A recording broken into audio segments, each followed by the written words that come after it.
వేసింది కాబట్టి వీళ్ళు ప్రొసీడ్ అయిపోవచ్చు, అయినా వీళ్ళు పొద్దున ఎందుకు వేశారు మరి? సో ఎనీవే, మీ అనాలిసిస్ ఏంటి ఈ విషయంలో, మిథున్ రెడ్డిని చేయడంలో? గుడ్ ఈవినింగ్ వెంకటకృష్ణ గారు, అట్లాగే మిత్రులు ఇద్దరికి కూడా నమస్కారం. నేను లక్ష్మీనారాయణ గారు చెప్పిన దాంతో 100% ఏకీభవిస్తున్నా. ఎందుకంటే ఆయన చెప్పింది 100% ప్రొసీడింగ్స్, లా ప్రొసీడింగ్స్ ఏముంటాయి అవే చెప్పారు ఆయన. నేను ఒక మాట అడుగుతాను, అంటే ఎవరు అడ్వైజ్ మీద అది వారెంట్ పిటిషన్ ఇచ్చారో నాకైతే తెలియదు, కానీ ఒక అబ్స్కాండ్ లేనటువంటి అక్యూజ్డ్కి అరెస్ట్ వారెంట్ ఇష్యూ చేయించుకోమని చెప్పి అడ్వైజ్ అంటే లా ప్రొవిజన్ ఎక్కడుందో నాకైతే తెలియదు, చట్టంలో ఎక్కడ ఉందో ఆ రకమైనటువంటి నాకైతే తెలియదు. అదేమన్నా కొత్తగా ఏమన్నా చేర్చారేమో, నేను కొత్తగా చదువుకోవాలి మళ్ళీ దాన్ని కూడా. ఇంతవరకు జగన్మోహన్ రెడ్డి సీఎం అయిన తర్వాత నుంచి ఇప్పటి వరకు ఎంతో మందిని అరెస్ట్ చేశాడు, కానీ ఎక్కడ ఇట్లాంటి వారెంట్ కోసం పిటిషన్ వేసింది అయితే చూడలేదు. రఘురామరాజుని ఎంపీఏ, మరి చంద్రబాబు నాయుడు ఎక్స్సీఎంఏ, ఇంకా చాలా మంది.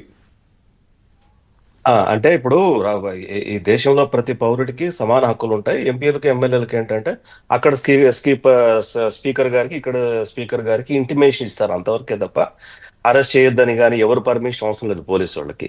నెంబర్ 2 ఏంటంటే, సుప్రీంకోర్టులో పిటిషన్ పెండింగ్ ఉందని తెలిసి కూడా ఇక్కడ వేసి ఉంటే, ఒకవేళ లోయర్ కోర్టు, ఏసీబీ కోర్టు ఏదైనా నోటీసు కౌంటర్కు ఆర్డర్ చేసి ఉంటే ఏంటి పరిస్థితి, ఏంటి సిచ్యువేషన్? లేదు, ఇక్కడ ఆ వారెంట్కు కౌంటర్ ఫైల్ చేయమని చెప్పేసి అంతవరకు అరెస్ట్ చేయొద్దండి, లేదు వాళ్ళకు సహజ న్యాయ సూత్రాల ప్రకారం అదర్ పార్టీ కూడా సమాన అవకాశాలు ఇవ్వాలి కదా, అప్పుడు వాళ్ళు కూడా కౌంటర్ ఫైల్ చేయమని చెప్పేసి వాళ్ళు అరెస్ట్ చేయొద్దు అని చెప్పేసి ఏసీబీ కోర్టు స్టే ఇచ్చి ఉంటే ఏం చేయాలి మరి? అంతే కదా, వీళ్ళు పిటిషన్ అంటే ఇప్పుడు సుప్రీంకోర్టు రిజెక్షన్ ని ఫాలో కావాలా, లేదు lower court ACB court order ని ఫాలో కావాలా? ఆబ్వియస్ గా సుప్రీంకోర్టు కావాలా. ఇక్కడ అప్పుడేం జరుగుతుంది, లోయర్ కోర్టు ఇచ్చిన ఆర్డర్ ని మళ్ళీ హైకోర్టుకు వస్తారనమాట, హైకోర్టు నుంచి మళ్ళీ ఏదైనా చేస్తే మళ్ళీ సుప్రీంకోర్టుకి వెళ్తారనమాట, టు డ్రాగ్ ద ఇష్యూ. అది ఎవరిచ్చారో న్యాయ సలహా నాకైతే తెలియదు. అంటే కాంఫ్లిక్ట్ ఆఫ్ ది డిసిషన్స్ కనుక వస్తే ఏంటి పరిస్థితి? When the court is the matter is with the honorable Supreme Court.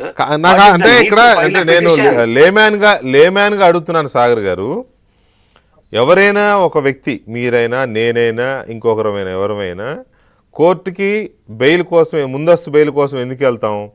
ఒకవేళ నన్ను అరెస్ట్ చేస్తారని వాళ్ళు తిరుగుతున్నారు కాబట్టి అరెస్ట్ అవ్వకుండా నాకు బెయిల్ ఇవ్వండి అని వెళ్తాం. ముందస్తు బెయిల్ ఇవ్వడానికి కోర్టు నో అందంటే అర్థం ఏంటి? దాని అర్థం అరెస్ట్ చేయొచ్చనే కదా. మళ్ళీ వీళ్ళు కోర్టుకి వెళ్ళారంటే డెఫినెట్గా మీరు అన్నట్టు కోర్టు కనుక ఏదన్నా నో పర్మిషన్ లేదనో, లేకపోతే అతనికి ముందు నోటీసులు ఇవ్వడం చెప్తే చాలు, కౌంటర్ ఫైల్ చేయమని చెప్పుంటే కూడా చాలు, అంతే, అవుట్. దాని మీద ఆర్డర్ డెలివరీ చేయకుండా కౌంటర్ ఫైల్ చేయమని చెప్పే ఛాన్స్ ఒక్క మాట చెప్పుంటే కూడా ఇది కౌంటర్ ఫైల్ ఇక్కడ మళ్ళా అది హైకోర్టు మళ్ళా సుప్రీంకోర్టు వరకు పోయేది. అంటే సుప్రీంకోర్టులో పెండింగ్ ఉండగా నువ్వెందుకు ఇచ్చావు అని చెప్పేసి అక్కడ సుప్రీంకోర్టు నుంచి ఇక్కడ ఏసీబీ కోర్టుకు చివాట్లు వచ్చేటివి. ఇవంతా కూడా ఏంటంటే, అది నాలెడ్జ్ ఉండి చేశారా, నాలెడ్జ్ లేకుండా చేశారా అంటే, ఐ డోంట్ బిలీవ్ నాలెడ్జ్ లేకుండా చేశారు అనుకోను. మరి ఎందుకు చేశారో నేను ఎందుకు చెప్పలేను, అది వాళ్ళ మనసులో ఏముందో. But it is against rule, 100% చెప్తా. ఎందుకంటే హైకోర్టులో 100% బెయిల్ రిజెక్ట్ అయితేనే కదా మిథున్ రెడ్డి గారు సుప్రీంకోర్టుకి వెళ్ళింది. ఇక్కడ అరెస్ట్ చేసే ఛాన్స్ ఉంది. అరెస్ట్ చేసే ఛాన్స్ ఉన్నప్పటికీ కూడా గవర్నమెంట్ పందా ఏంటంటే, తనకున్నటువంటి లీగల్ అవకాశాలను ఎక్కడైతే ఫైల్ చేసుకోవచ్చో ఆ ఫైలింగ్ కి సంబంధించినటువంటి అవకాశం ఇచ్చింది గవర్నమెంట్. అరెస్ట్ చేయకుండా వెళ్ళారైనా, వెళ్ళిన తర్వాత అక్కడికి వెళ్ళి ఆ డిసిషన్, సరే సపోజ్ సుప్రీంకోర్టు స్టే ఇచ్చి ఉంటే ఇక్కడ కనుక దానికి అగైనెస్ట్ గా కౌంటర్ అని కనుక ఏసీబీ కోర్టు డాకెట్ ఆర్డర్ రాసి ఉంటే ఏంటండి పరిస్థితి? అంటే ఏంటిది నాకు అర్థం కాలేదు ఇది. అంటే ఐ డోంట్ థింక్, నేనేం కామెంట్ చేయను దాని మీద, చేయకూడదు కూడా, ఈ స్టేజ్ లో కామెంట్ చేయడానికి అవకాశం లేదు. కానీ ఇది మాత్రం చాలా తప్పు, ఇది 100% 100కి 1000% తప్పు. ఇది వాళ్ళ మనసులో ఏదైనా ఉండొచ్చు, ఆయన ఎంపీ అయి ఉండొచ్చు, ప్రైమ్ మినిస్టర్ అయి ఉండొచ్చు, లేకపోతే మా చంద్రబాబు నాయుడు గారు లాగా మాజీ ముఖ్యమంత్రి అయి ఉండొచ్చు. ఒక అక్యూజ్ని అరెస్ట్ చేయడానికి వారెంట్ అవసరం లేదు. అనుమానం ఉన్న చోట ఏదైనా సెర్చ్ చేయాలనుకున్నప్పుడు search warrant is different for detecting something and find something అనేది, దట్ ఈస్ డిఫరెంట్. ఇక్కడ కూడా ఇందాక లక్ష్మణ గారు క్లియర్ గా చెప్పారు, అక్యూజ్డ్ విషయంలో ఏంటంటే అరెస్ట్ చూపించకుండా ఉండినప్పుడు ఏమవుతుందంటే అక్కడ 100 పిటిషన్ వేస్తారు. అది it is called 100 petition. 100 petition ఏంటంటే కోర్టుకో పిటిషన్ వేసుకుంటే వాళ్ళ బంధువులు రక్త సంబంధికులు ఎవరైనా వేస్తే దాని మీద కోర్టు కమిషన్ కాన్స్టిట్యూట్ చేస్తుంది. ఎక్కడ స్టేషన్ అనుమానం ఉంటే ఆ స్టేషన్ చూస్తుంది. అక్కడ ఉంటే తీసుకొని వచ్చేసి పోలీసులు మీకు ఏదో వాళ్ళ లీగల్ ప్రొసీజర్ ఫాలో అవుతారు. అట్లాగే ఇతనికి కోర్టు సరెండర్ చేసుకొని జ్యుడిషియల్ రిమాండ్ ఇవ్వటమా, లేకపోతే వాళ్ళకి బెయిల్ ఇచ్చే పరిస్థితి ఏదన్నా ఉంటే, ఆ కేసులు ఏదన్నా ఉంటే బెయిల్ ఇచ్చి ఇంటికి పంపించడం అది చేస్తుంది. ఇది సింపుల్ కేసు జరిగేది ఇదంతా కూడా. బట్ ఈ విషయంలో హైకోర్టు రిజెక్ట్ చేసిన తర్వాత లోయర్ ఏసీబీ నాకు ఒక పాయింట్ చెప్పండి. ఇప్పుడు అరెస్ట్ కోసం వారెంట్ కావాలని ఇవాళ వేశారు, రైట్, ఓకే.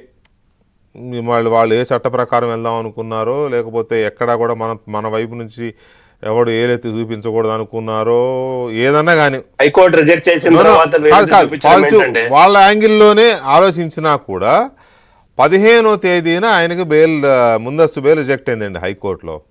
15 అంటే 15 మధ్యాహ్నం అనుకోండి. 15 మధ్యాహ్నం నుంచి ఇవాళ వరకు ఆయన సుప్రీంకోర్టుకి వెళ్ళే అంత టైం ఆయనకి ఇచ్చారు. కానీ ఈయన ఎక్కడున్నాడో వీళ్ళకి తెలుసా? అసలు తెలిస్తే ఆయన్ని ఎప్పుడైతే హైకోర్టు రిజెక్ట్ చేసిందో ముందస్తు బెయిల్, వెంటనే మిథున్ రెడ్డిని అరెస్ట్ చేయడానికి పోలీసులు తీసుకున్న స్టెప్స్ ఏంటి? ఎక్కడ నాకైతే యాక్షన్ అయితే ఏం కనపడలా.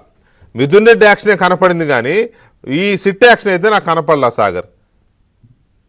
అయితే ఇందులో 2 విషయాలు వెంకటకృష్ణ గారు. హైకోర్టు బెయిల్ ఆర్డర్ ని క్యాన్సల్, అదే ఆయన వేసిన అప్లికేషన్ ఎప్పుడు రిజెక్ట్ చేసి ముందస్తు బెయిల్ రిజెక్ట్ చేసిందో తర్వాత ఇంకో అవకాశం ఉండదు తనకు సుప్రీంకోర్టు వరకు వెళ్ళటం. సుప్రీంకోర్టుకి వెళ్ళడం వరకు అవకాశాన్ని ఇవ్వటం కూడా ఒక ధర్మం లాగా భావించడంలో కూడా నేనేం తప్పులు పట్టాను ఇక్కడ.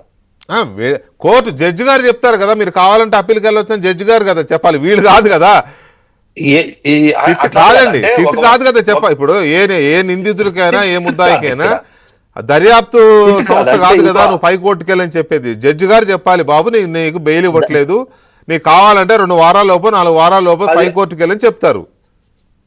కాదు కదా, డీమ్ టు రైట్, అది అక్యూజ్డ్ కి డీమ్ టు అది డీమ్ టు రైట్, అది రాజ్యాంగం ఇచ్చిన హక్కులే. హక్కు. సో తను వెళ్తాడు, ఎంత గ్యాప్ 48 అవర్స్ ఉంది, ఓకే. చట్టబద్ధంగా వెళ్ళాలనుకున్నప్పుడు వెళ్ళేలాగా ఫెసిలిటేట్ చేయడం కాదు కదా వీళ్ళు చెయ్యడం. కాకపోయినప్పటికీ మరీ లీగల్ గా ప్రొసీడ్ అవుదాం అనుకున్నప్పుడు ఇవ్వడం కూడా ప్రభుత్వంలో సిట్టు అధికారులు అప్పటి వరకు వేచి ఉండటం నాకు పెద్ద తప్పు అనిపించలేదు. ఎందుకంటే అక్కడ సుప్రీంకోర్టు రిజెక్ట్ చేసేసింది. 1 వారం టైం అడిగితే కూడా నో అని చెప్పింది. ఆ టైంలో ఇక్కడ ఇక్కడ వారెంట్ పిటిషన్ వారెంట్ ఇష్యూ చేపించుకోవడానికి పిటిషన్ ఫైల్ చేయటం అన్నది మాత్రం ఆశ్చర్యకరం.